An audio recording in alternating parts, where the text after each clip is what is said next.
রাধে রাধে। আজ আমি একটা ছোট্ট গল্প বলছি। বৃন্দাবনে বাঙ্কে বিহারীজির মন্দিরে ওই রাম রামানন্দ বলে একজনা দূরের গাঁ থেকে প্রতি একাদশীতে আসেন, আসে পরে ভজন শোনান। খুব সুন্দর, রামানন্দজি খুব ভজন করেন, প্রতিদিন ভজন শোনান প্রতি একাদশীতে। অনেক যখন থেকে ভজন শিখেছেন তখন থেকে আসছে প্রতি একাদশীতে আসেন, সারা রাত থাকেন, ভজন করেন, পরের দিনে সকালবেলায় যান। অমনিভাবে চলতে থাকে। একদিন কী হয়েছে, কিছুদিন পরে শরীর গোলমাল হয়েছে, বয়স হয়েছে, বৃদ্ধ হয়ে গিয়েছে, আর আসতে পারছে না। এখন একাদশীর দিনে যেতে পারে না রামানন্দজি। আর শ্রীকৃষ্ণের সেদিন বাঙ্কা বিহারীর খুব মন খারাপ, আজ ভজন হলো না, এখানে এই একাদশীতে ভজন হলো না। তখন ঠাকুর জানছেন, ঠাকুর তো অন্তর্যামী, দেখছে এত বয়স হয়ে গিয়েছে, আসতে পারছে না।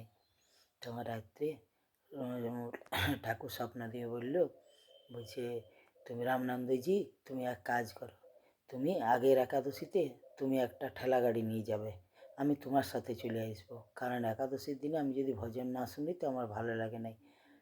তো তুমি ঠেলা গাড়ি নিয়ে যাবে, আমি চলে আসবো তোমার সাথে।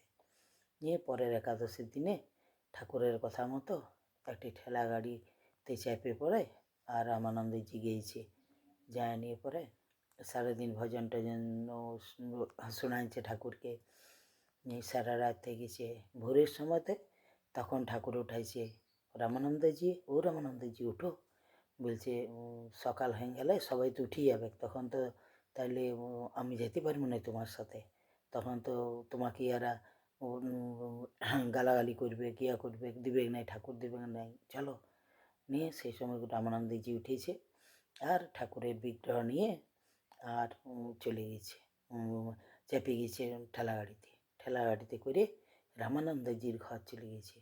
নিয়ে রামানন্দজির ঘর গিয়েছে, যা রেখেছেন। আর এদিকে কী হয়েছে, সকালে যখন পূজা করছে তখন দেখছি যে মূর্তি নাই, তো সব পান্ডা ঠাকুরদের মধ্যে হয়ে গিয়েছে, মূর্তি কোথায় গেল, কে চুরি করে নিল, এই করে ওরা। তো বলছে রামানন্দজি প্রতি একাদশীতে আসে, রাত্রে এইখানেই থাকে, চলো সবাই রামানন্দজির ঘর। নিয়ে রামানন্দজির ঘর গিয়েছে। তখন ঠাকুর বলছে কি, রামানন্দ তুমি এক কাজ করো, এই পুকুরটাতে আমাকে জলে তুমি দিয়ে দাও, নিয়ে তা নাহলে তোমার ঘরে এসে পরে যদি আমাকে দেখে তো তোমাকে মারামারি করবে, তুমি জলের মধ্যে আমাকে দিয়ে দাও। নিয়ে জলের মধ্যে ঠাকুরকে রেখে দিয়েছে। রামানন্দজির কাজ গিয়েছে, জানে বলছি যে তুমি কাজ রাতে ওইখানে ছিলে, ঠাকুর পাওয়া যাচ্ছে না, বলো ঠাকুর কোথায় আছে। তখন বলছে আমি তো জানি না ঠাকুর কোথায় আছে। এই যেই বলছে যে না আমি জানি নাই, তো পান্ডাজিরা কী করেছে, রামানন্দজিকে খুব মারতে আরম্ভ করেছে। এখন যতবার মারছে রক্ত বেরিয়ে গেছে একদম। তখন ঠাকুরের গায়ে সেই মারগুলি ঠাকুরের গায়ে লেগেছে। এখন আস্তে আস্তে যে জলে ঠাকুরকে দিয়েছিল, জল আস্তে আস্তে লাল হতে আরম্ভ করেছে। আর রামানন্দজি মার খেয়েছে আর জলটার দিকে দেখছে, কেন লাল কেন হয়েছে, জলটা কেন লাল হয়েছে। নিয়ে তখন এবারে কৃষ্ণ বলছেন যে রামানন্দজি তুমি বলে দাও যে জলের মধ্যে আমি আছি। নিয়ে তখন বলছে দাঁড়ান আর মারবেন নাই, ওই জলের মধ্যে ঠাকুরকে রেখেছি আমি। জলের থেকে উঠায় নিয়ে এসছে, তখন ঠাকুরের গোটা গা দিয়ে রক্ত বার হচ্ছে। নিয়ে বলছে তুমি রামানন্দজিকে বলছে, এরা বলছে পান্ডা ঠাকুররা তুমি মিথ্যা কথা কেন বললে, বলছে আমাকে ঠাকুর যে আদেশ করেছেন আমি সেইটাই বলেছি।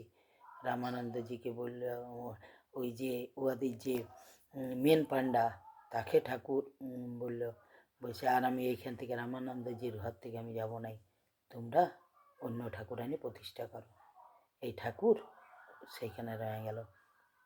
এখনও রামানন্দজির ঘরে যে ঠাকুর থাকে তার গায়ে লাল সিটার ওই চাবুকে মারা, লাঠিতে মারা দাগ ঠাকুরের গায়ে এখনও আছে। তাহলে দেখুন ঠাকুর ভক্তর কাছে যাওয়ার জন্যে কত কষ্ট স্বীকার করে। রাধে রাধে।